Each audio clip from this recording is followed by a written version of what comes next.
HTML comments அப்படின்னா என்ன அப்படின்னா, நமக்கு என்னைக்குமே HTML கமெண்ட்ஸ்ன்றத வெப் ப்ரௌசர் ரீட் பண்ணவே பண்ணாது. பட் வெப் ப்ரௌசர் ரீட் பண்ணாத ஒரு விஷயத்த எடுத்துட்டு போய் நம்ம ஏன் கொடுக்கணும் அப்படின்னா, நான் இன்னைக்கு ஒரு கோட் எழுதியிருக்கேன்.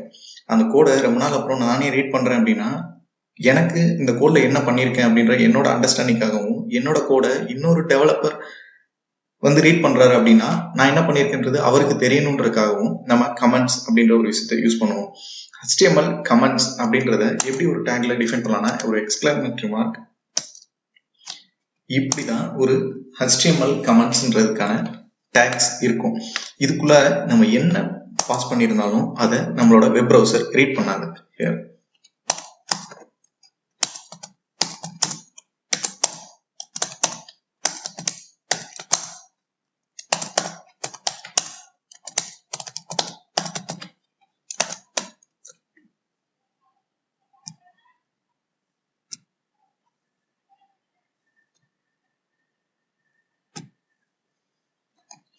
இப்போ நான் இதை சேவ் பண்ணிட்டு நான் போய் வெப் ப்ரௌசர்ல நான் ரன் பண்ணாலும் ரன் ஆகாது. ஏன் அப்படின்னா, இதை நம்மளோட வெப் ப்ரௌசர் ரீட் பண்ணாது. நான் இங்க என்ன பண்ணியிருக்கேன் அப்படின்றது மற்றவங்களுக்கு தெரியப்படுத்துறதுக்காகவும், நானே ரொம்ப நாளுக்கு அப்புறம் பாக்குறேன்னா எனக்கு அண்டர்ஸ்டாண்ட் ஆகணுன்றதுக்காக தான் நம்ம HTML கமெண்ட்ஸ் அப்படின்றத யூஸ் பண்றோம்.